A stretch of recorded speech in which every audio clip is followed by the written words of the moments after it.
นี่ว่าเขาคนเอามาให้นะ โดยเขาเพิ่นเอามาให้เมื่อกี้นี้ ต่อ บ่าวยังก็นั่งเขามาให้ เบา เบาค่ำ เบาค่ำบ่ โดย พี่น้องไอ้บางแน่เนาะเข่าเพิ่นยายไว้บาทนี่เนาะยายไว้ บ่ยายยันเฮือนฮัก เออก องไว้บ่เดียวบ่ได้ยายไว้ 1 2 3 4ยายไว้เป็นจุดเนาะ โดย พาโตพอใจขึ้นมานี่ก็เสียวคือกันได้นี่ แม่น โอ้หนึ่งข้าวหนึ่งน้ำอยู่เทิงพี่อะไร โด เนาะ ยนึงเขาเพิ่งน้ำอยู่เทิงนี่ คุยอยู่คุยกินหนึ่งข้าวหนึ่งน้ำอยู่นี่เบ่เลยอันนี้ โด พี่น้องเอ้ ย ยทั้งครบอยู่ในนี่เลยเนาะ โดย ทั้งเป็นทั้งเงิน เป็นทางบนอยู่ อ่า ทางบนเฮ็ดกินทางบนนอน ครบเลย โดย เป็นทางบนอยู่แล้วก็บนเฮ็ดกินบนนอนพร้อม เป็นทั้งมองอยู่คุยกินน้ำพี่น้องมองอยู่มองนอนพร้อม โดย หนึ่งข้าวหนึ่งน้ำแล้วก็นี่เลยขอดลงไปนี่เลยเนาะ โดย ป้าผู้เกือบให้ใหม่เลยนี่เนาะ เวลาทานไพ่มันคุผลงานของน้องรถหน้าผู้เดียว ผลงาน โดย ผลงานน้องรจนา โดย โอ้โหไม่ยังบ่ทันได้แกะตุ่มอยู่เนาะ ยังเขาสีขาวหนาห่อนแล้วก็เลยเก็บไปก่อน ก็เลยใส่ผ้าหน่อยเพราะแม่บุญซื้อมาให้ก่อน อ๋อผ่าตัวนี้ก็ถือว่าครบแล้วเนาะ โดยก็เลยใส่ผ้าหน่อยแต่ก่อนมันสีขาวหนาห่อนนะ เฮาก็มีลายกับป้าไว้ก่อนเนาะ โดย ตัวใดใหม่เฮากับป้าไว้พี่น้องเอ้ย เขาสิเอามาอันตุ่มวัตถุพื้นกัน โด กะ ย โอ้ เท่า เนาะ กาแบบ ไว้คือเฮือนใหม่ โดย ไว้คือเฮือนใหม่ โดยช้าถูกขอให้ได้ขึ้นได้เถอะเอา เอา เวลาได้ขึ้นเพื่อนใหม่พอได้หิวพอผมขึ้นไปนอนต่อสาถูกสมพรปากได้เบาแสนเด้อให้ได้สมเงินมาปรารถนา มีทาง FC เพิ่นคอมเมนต์มาบางท่านไปหน่อยเนาะ โดย แล้วเป็นอันไม่ห้างบ่คืออันไม่ได้บ่ทันนาพี่น้องเอ้ยปัจจุบันนี้ยังคิดอยู่ว่าเรื่องครอบครัวคิดอยู่บ่ว่า ปัจจุบันตอนนี้ฮะ อ่ายั ยังบ่ทันได้คิดครอบครัวแล้ว อ่า ขออยู่ไปนำลูกสักก่อนยังบ่ทันได้คิดเรื่องว่าอยากมีใหม่บ่อยากมีครอบครัวใหม่แค่เอาลูก3คน4คนให้รอดก่อนตอนนี้บ่ทันได้คิดหยังขอ ไปย่างอันนี้ก็เฮาก็ถามในวันนี้ โดย ครูถามเข้ามาเฮาก็ ใช่ อยากได้คำตอบแต่ว่า โดย เดี๋ยวนี้ก็ ทำมาได้แต่ช่วงนี้เฮายังบ่คิดลูกเพราะว่าลูกเฮายังบ่ใหญ่ แต่ส่วนตอนนี้ปัจจุบันเนี่ยนี่ได้ชมเฮาตอบคำถามไปแต่ละคำทุกข้อทุกคำแต่ตอนนี้หันยังบ่ทันได้คิดหยัง น้องโรจนานี่อันไผเป็นผู้ต่างเสือ ไม่ใหญ่ไม่เฒ่าของเพิ่น อ่ ไม่เฒ่าผู้เสียไปแล้วเพิ่นว่าใส่ซื้ออย่างอื่นหันบ่งามปานใดใส่ซื้อรถจนานี่แหละเพิ่นเห็นว่า ผู้คู่หมายอยู่บ่น้องโรจนานี่คือแปลว่าใด ก็ยังบ่ฮู้ว่ามีความหมายหยังก็ยังบ่ฮู้ว่ามี ๆ ความห PFC มาย เพิ่นแปลคู่หมายให้ฟังจังได๋ไปเลยเนาะ แล้วเพิ่นว่าแปลว่าจังได๋ อาจารย์สิว่าจังได๋นะ มีอยู่บ่ใช่ก็ลืมเลยนะมีหลายความหมายอยู่เป็นคนใจดีเป็นคนผู้งามใจดีใจกว้างสุดว่าซั่น รถซื้อรถจนานี่ได้ โดย ใจดีใจกว้างบ่ อ่า เฮาเป็นจังไดใจดีใจกว้างบ่ ใจดีอยู่ ใจดีอยู่บ่โดย จะได้แล้วก็มีกองป้าบัดนี้เนาะ จังว่าอยู่เด้อสิคืออยู่มีเงาะปลาอยู่ นี่อยู่บ่ คืออยู่ได้เอ้าก่อนสิเป็นอัน เราจะได้แล้วก็งอป้า เงาะปลาก่อนสิเป็นสังทองก็เฮิงเติบอยู่เนาะ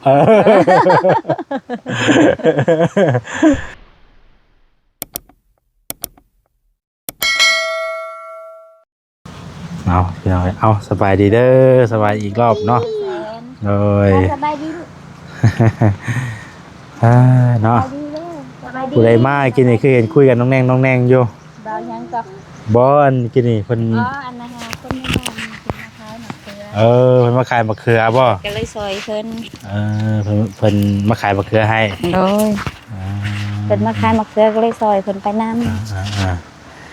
เป็นจังได๋เพิ่นถามได้แน่ ถามหลายอย่างอยู่ เพิ่น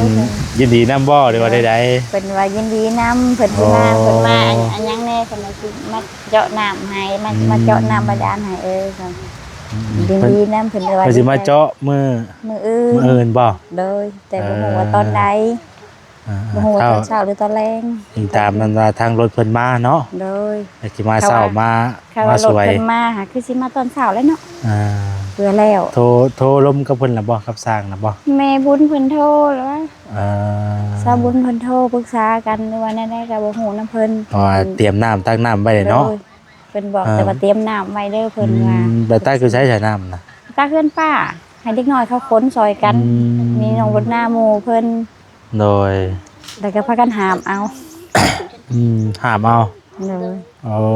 ตัวเนาะมือในกายห่วยเดี๋ยว ว่าอยู่ ต้องใช้รถแก่แต่เก่าเขาสิทันบ่เนาะ ก็ไปเรื่อยๆกับ หาไปเรื่อยๆเนาะ เดี๋ยว ผู้หาบก็หาบผู้เดินทางกระทั่งเออ นุ่ แต่ ม วันนี้เมื่อกลับได้บ่วันนี้ ครับก่อน เออ เด้อน้ำในเด้อ โดยกลับแล้วบัดนี้เนาะจัง โดยมือแหละมือ อ่า น้ำก่อนอยู่นะ โดยมีแต่ฮอดมือกันนั่นแหละจังมันมาคุยกันไหม แม่น เอ ตอนนี้เปอร์เซ็น อ ต์ได้ประมาณมือละเพราะว่ามืออื่นจะได้มาเจาะน้ำเด้ อ่า พันสิมาพร้อมกันพัดนี่ก็อยากเบิ่ง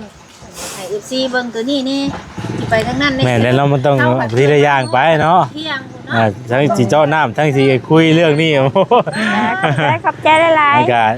แล้วให้มันแล้วเป็นทีละอย่างที่ตอนไปเนาะ ๆโดย เมื่อแรกกับเพิ่นต้องไปคุยกันก่อนเตรียมก่อนเนาะทางนั้นก็ได้ คันว่าเพิ่นวัดแท่งนะฮอดใจ ฮอดบอลรักคุณและหัวโพนผักเบือกน่ะเขตหัวว่าซั่นนะ อ๋อเขตห้วนนั่นบ่ โดยเขตหัวลงไปฮอดลุม แต่ว่ามันมีเขตแล้วเพิ่นบ่ โดย มีเขตที่เพิ่นมันแบ่งให้แล้วมัน โด บ่ ยมีเขตบนแบงให้แล้วแต่ว่าบ่ทันได้แทรกมอบให้ลูกหลานเพิ่นแค่เพิ่นเอ่ยว่าเพิ่นให้เพิ่นบ่ทันได้ระบุชื่อปานใดแค่เพิ่นว่าเพิ่นให้ วันนี้นะเฮาสิเฮ็ดใบอันยังยืนข้างแน่เนาะ โดย ใบมอบกรรมสิทธิ์ข้างแน่บัด โด นี้เนาะ ยแม่น มอบนี่คือให้มีชื่อทั้งลูกหลานทั้ง3คนเลยสิบ่ โดย แล้วก็มีชื่ออันเอ่ยนำสิบ่ อันนี้ยังบ่ฮู้เรื่องทางเพิ่นก็บ่เทื่อเพิ่นก็มอบให้ลูกหลานก็เฮาก็บ่เป็นหยังดอกเฮาก็อยู่นํลูกอยู่แล้วเฮาก็บ่เสียใจเลยเพิ่นก็มอบให้ลูกเฮาก็ลูกก็อยู่นํเฮาคือเก่า ก็อยู่ลูกคือเก่าเนาะ โดยก็อยู่นํลูกคือเก่าก็ได้ถึงว่าเพิ่นมอบให้แต่หลานก็มีชื่อหลานก็ดีใจแล้ว โดย ที่ว่าบ่ได้ปะถิ่มหลานยังหักแพงคือเก่าคือว่านับถือยังเป็นลูกเป็นหลานอยู่เฮาก็ดีใจที่สุดแล้ว ม่น ถึงว่าบ่มีสื่อมีหยังให้เฮาแม่บ่มีสื่อก็สร้างขอให้มีสื่อลูกนำแล้วก็พอใจหลาย โดย ๆคือว่าเพิ่นดีที่สุด เนาะ โดย ติดตามเบิ่งพี่น้องเอ้ยว่าสิเป็นจังไดเนาะ โดย ยินดีนำมื้อนี้ ได้เลย มีข่าวหยังอีกแน่มื้อนี้ มื้อนี้มีข่าวบ่าวนะเอาซื้อเขาวมาให้กับข้าวต้มขนมกับเกิบน้อง3คน พอดีจิบ่เป๊ะเลยบ่ ผู้น้อยหันน้อยโพด เออ ผู้นี้น้อยโพด พอดีพอดี ได้พอดีดิมีเกิดเฉพาะทุกคนแล้วล่ะว่า โดยมีแล้วพอได้ใส่แล้วเกิ ก็ บ กล้าเอาเนาะ โดย เออ เกิบ ตอนน้องเพิ่นนี่บ่มักใส่ชุดเสื้อแขนยาวเนาะฮ้อนบ่ล่ะ แล้วก็ไปอาบน้ำบางอย่างก็แก้ใส่ถุงขาสันหรือใส่สุดสันเลยมันมือเสาร์ได้ใส่แขนยาวมือเสาร์ใส่ขายาวแขนยาวมานี่ไปอาบน้ำมาพอดีแม่บุญมาหอดพอดีเลย พี่น้องเอ้ยป่ะเดี๋ยวมาหลายมื้อหลายวันเนี่ยพี่น้องก็ยังบ่ได้เห็นหม่องอยู่ถึงเฮือนนะพาขึ้นไปเบิ่งหน่อยป่ะ โดยขึ้นมาเบิ่ง ว่ามาหลายมื้อเลยแหละแต่ว่า โดย ยังบ่ทันได้ขึ้นไปฮอดถึงเฮือนเพิ่นได้เทื่ออะไรไปเนาะ โดย มื้อนี้ขออนุญาตนำเด้อมื้อนี้ โด เด้อย ว่าเป็นยังไ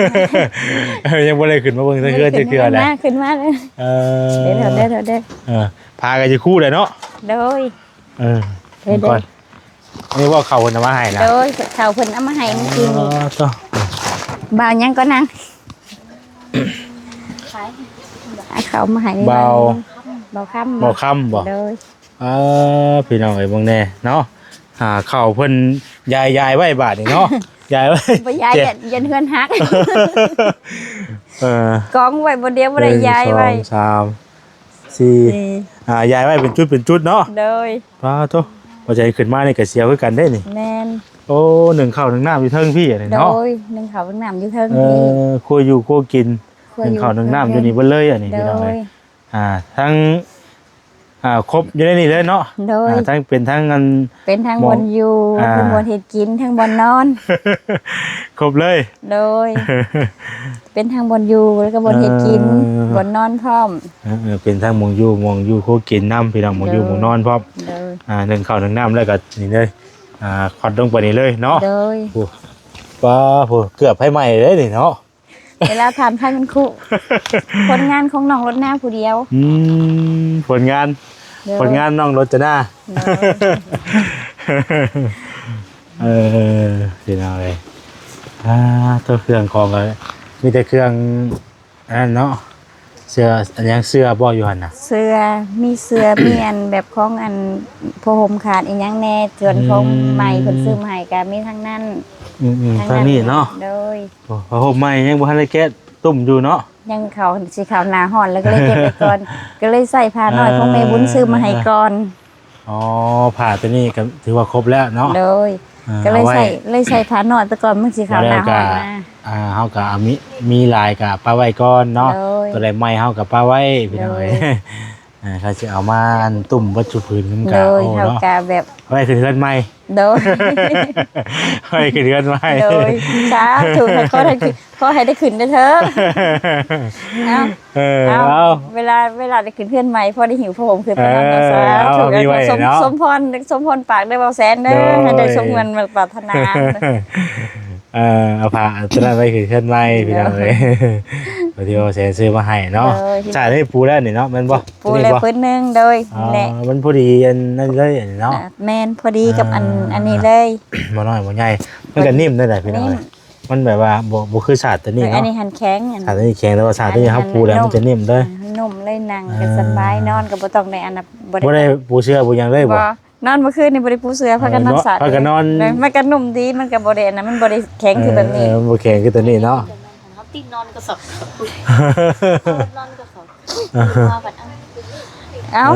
ก็สร้างแล้วจะขอ บ่ได้ ให้ กลางมุ้งบ่อันแหละ อันตอนช่วงนี้มันยังมีลมอยู่ยังบ่ค่อยมียุงไปได้ก็เลยบ่ได้กาง โอ้แสดงว่าพากันนอนนี่บ่ได้กลางมุ้งบ่ โด นี่นะ ย โอ้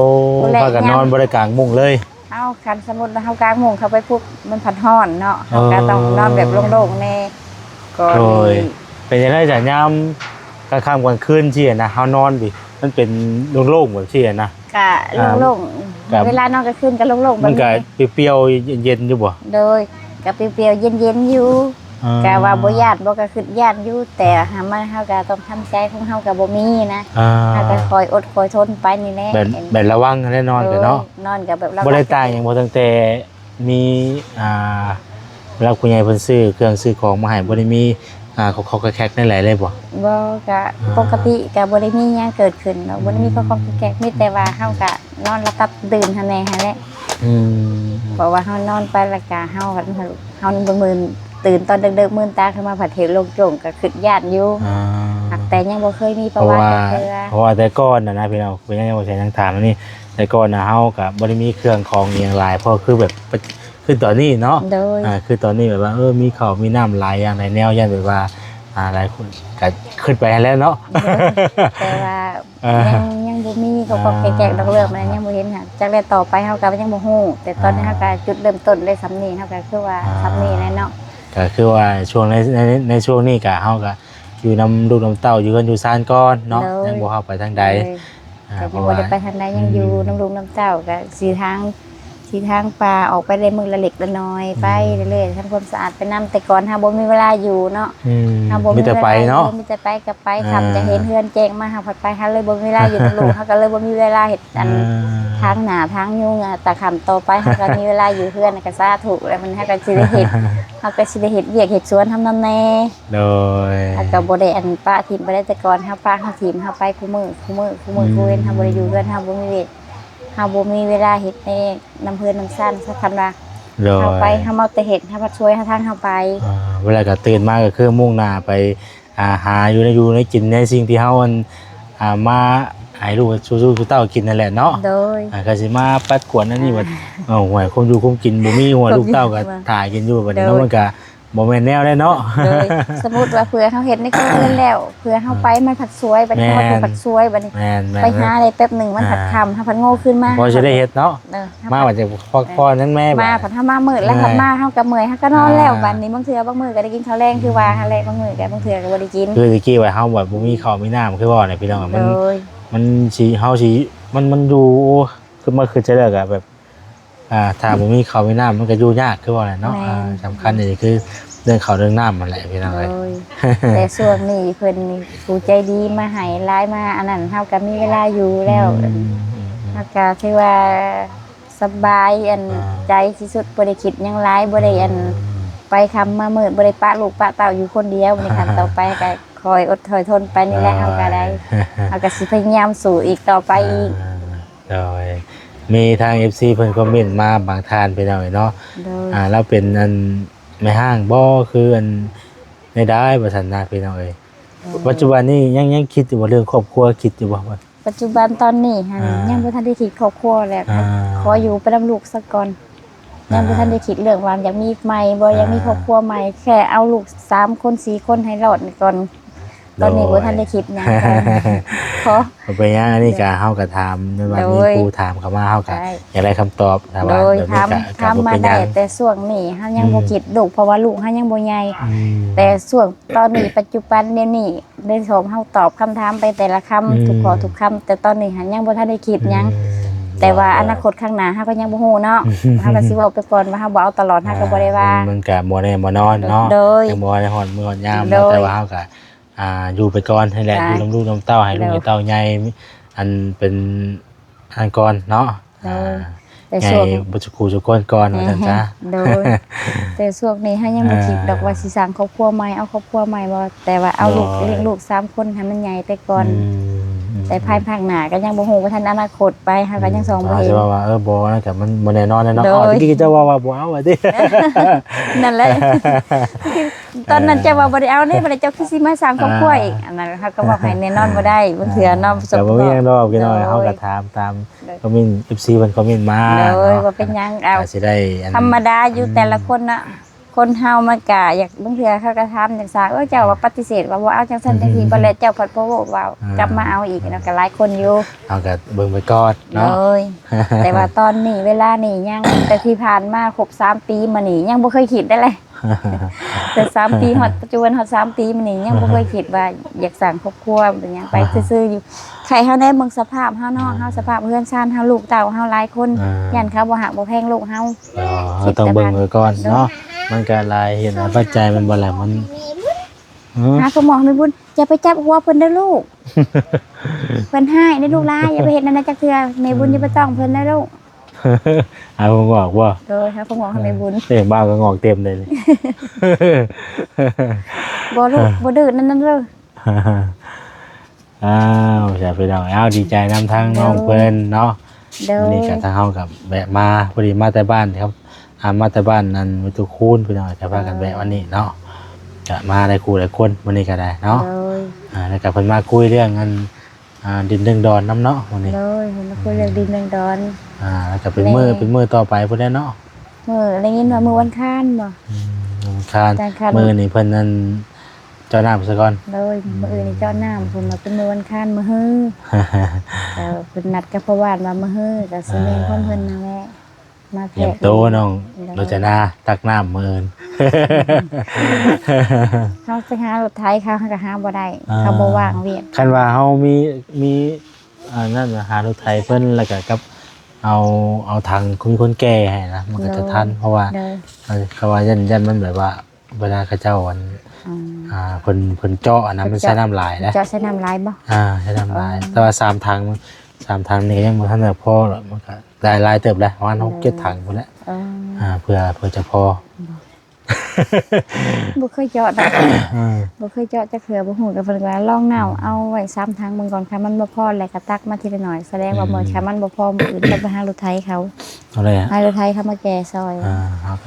แต่น้ำมันให้เพิ่นใช่ไหมจ๊ะ เพราะว่าแห้งเด็กน้อยก็บ่อยากปานใดเลยเด็กน้อยก็บ่ได้มื้อเช้านี่ ตั้ง ก็ ไว้ว่าน้องดูจะได้ มื้อเช้านี่ก็ตั้ง4คน5คนมื้อเช้านี่5คน ไกลบ่เนาะ นี่เอาเพื่อนหลังนั้นแต่ว่าหาบแต่คนมาที่หั้นนะ อ๋อ นี่เพื่อนหลังแนมเห็น บ่ นี่โดย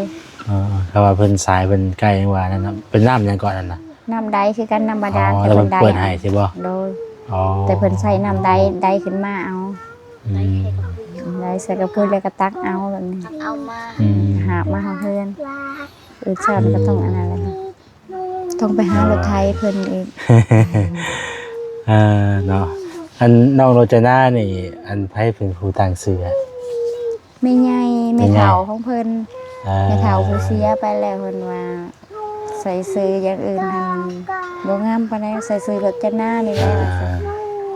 เพิ่นเห็นว่า ผู้คู่หมายอยู่บ่น้องโรจนานี่คือแปลว่าใด ก็ยังบ่ฮู้ว่ามีความหมายหยังก็ยังบ่ฮู้ว่ามี ๆ ความหมาย PFC เพิ่นแปลคู่หมายให้ฟังกันได้เป็นเอาไว้เนาะ แล้วเพิ่นว่าแปลว่าจังได๋ อาจารย์สิว่าจังได๋นะ มีอยู่บ่ใช่ก็ลืมเลยนะมีหลายความหมายอยู่เป็นคนใจดีเป็นคนผู้งามใจดีใจกว้างสุดว่าซั่น รถซื้อรถจนานี่ได้ โดย ใจดีใจกว้างบ่ อ่า เฮาเป็นจังได๋ใจดีใจกว้างบ่ ใจดีอยู่ ใจดีอยู่บ่โดย ดูอันนั้นให้ ยัง บุญให้ให้ขโมยให้เล่า อยากแบ่งปันเนาะ แพงลูก ให้บุญบอกให้ขโมยให้เล่า อย่าไปอันนั้นแรงอย่าดื้อกับเพิ่น มีโร นะ จ ลูก นาแล้วก็มีกองป้าบัดนี้เนาะ จังว่าอยู่เด้อสิคืออยู่มีหงอปลาอยู่ นี่บ่ คืออยู่เลยเอ้าก่อนสิเป็นอัน โรจนาแล้วก็กอง ห ป้า งอปลาก่อนสิเป็นสังทองก็เฮิงเติมอยู่เนาะ